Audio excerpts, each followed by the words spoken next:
Salam damai sejahtera, sukacita, damai sejahtera menyertai kita semua. Pada kesempatan ini, saya akan mengulas hal tentang pemberian. Ya, pemberian itu gimana?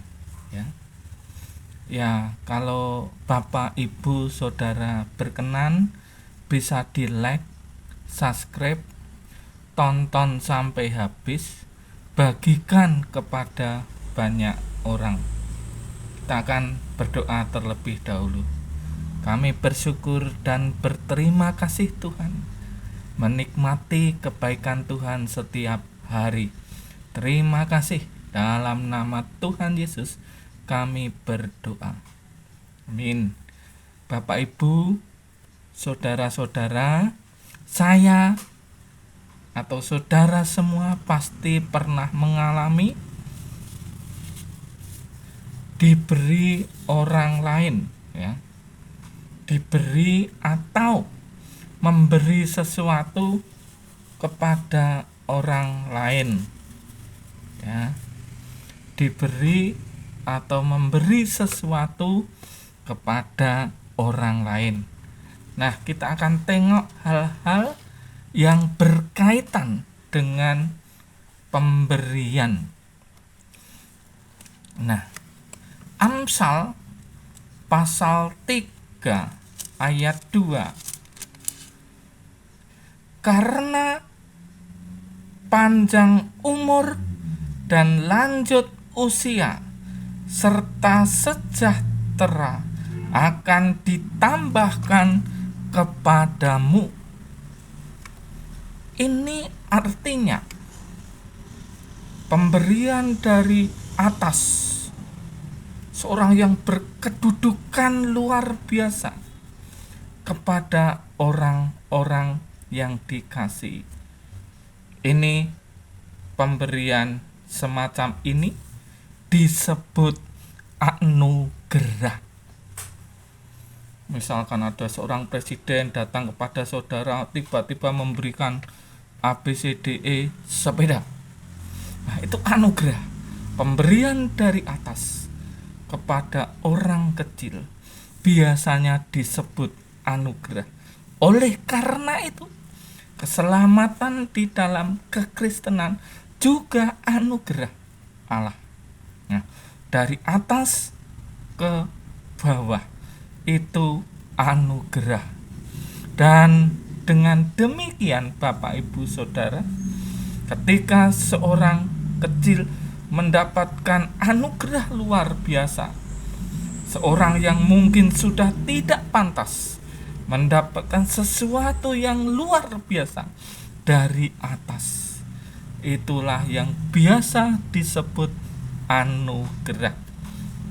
Nah, selanjutnya juga ada pemberian yang disebut dari samping ke samping, sesama.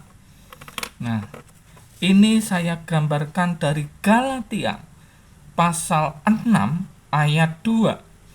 Bertolong-tolonglah menanggung bebanmu, demikianlah kamu memenuhi hukum Kristus.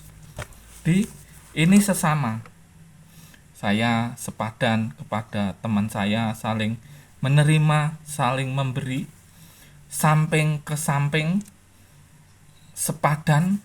Ini biasanya disebut kepedulian. Bapak, Ibu, saudara-saudara peduli kepada teman-temannya, sahabat-sahabatnya. Inilah bentuk-bentuk kepedulian. Nanti akan saling terjadi, juga bisa tolong menolong karena bentuk-bentuk kepedulian ini. Nah, ini juga bagian pemberian dari samping ke samping, sejajar orang tersebut kedudukannya. Kalau dari yang tadi dari atas ke bawah adalah anugerah, kalau yang dari samping ke samping sejajar ini biasanya dikatakan kepedulian. Ada sedikit pembedaan ya. Ya, tadi dari atas ke bawah anugerah, dari samping ke samping sepadan kepedulian, kemudian yang terakhir dari orang ke atas ke mungkin sebuah pejabat atau sesuatu yang luar biasa, rakyat kepada raja. Dan itu kita lihat contoh Alkitab, Matius pasal 2 ayat 11. Maka masuklah mereka ke dalam rumah itu dan melihat anak itu bersama Maria ibunya, lalu sujud menyembah dia.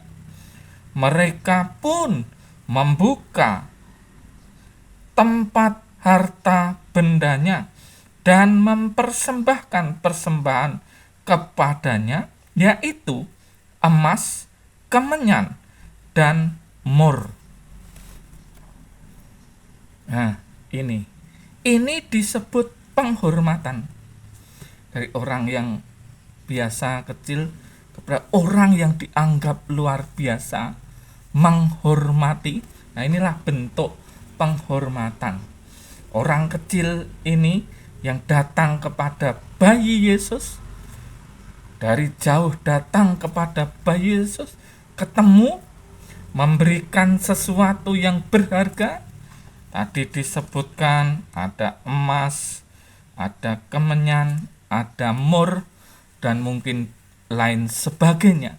Dan inilah bentuk penghormatan dari orang kecil, orang bawah, kepada orang yang dianggap dihormati, atau mungkin kepada rakyat, kepada pejabat, atau rakyat kepada rajanya. Ini bentuk-bentuk penghormatan. Penghormatan itu bisa diberikan melalui sikap, juga diberikan melalui sesuatu barang yang sangat berharga. Nah, jadi ketika pemberian itu kategorinya mungkin ini yang dapat saya bagikan 3 kategori pemberian: anugerah dari atas ke bawah, kemudian kepedulian dari samping ke samping, sejajar. Ini bentuk-bentuk kepedulian, dan saat ini banyak orang yang saling peduli satu sama lainnya, saling memperhatikan. Dan yang terakhir tadi, penghormatan dari orang biasa, orang kecil, kepada orang yang dianggap luar biasa, berkedudukan, atau pejabat, atau seorang pemimpin, atau seorang raja. Dan pemberian seperti ini biasanya tidak mengharapkan balasan apapun. Karena itu orang bisa mengatakan mempersembahkan, memberikan yang terbaik. Mempersembahkan itu memberikan yang terbaik kepada orang yang dihormati, orang yang memiliki kedudukan yang lebih tinggi. Nah, demikian saudara-saudara semua berkaitan dengan pemberian. Job Burning punya 2 renungan 1 ayat, renungan 1 perikop. Nanti saya akan lanjutkan dengan tema-tema misalkan mukjizat Tuhan Yesus, dan juga saya lanjutkan dengan perumpamaan di dalam kitab-kitab Injil mulai hari-hari ke depan, dan juga tidak lupa firman 1 ayat. Banyak hal yang saya bisa bagikan, walaupun itu sangat-sangat sederhana, tapi yang saya pahami, firman itu akan bisa menguatkan kepada siapa saja yang mendengarkan, karena firman tidak akan kembali sia-sia. Dan Tuhan sendiri yang akan memberkati setiap firman itu di dalam kehidupan siapapun yang mendengarkan. Terima kasih, Tuhan memberkati. Amin.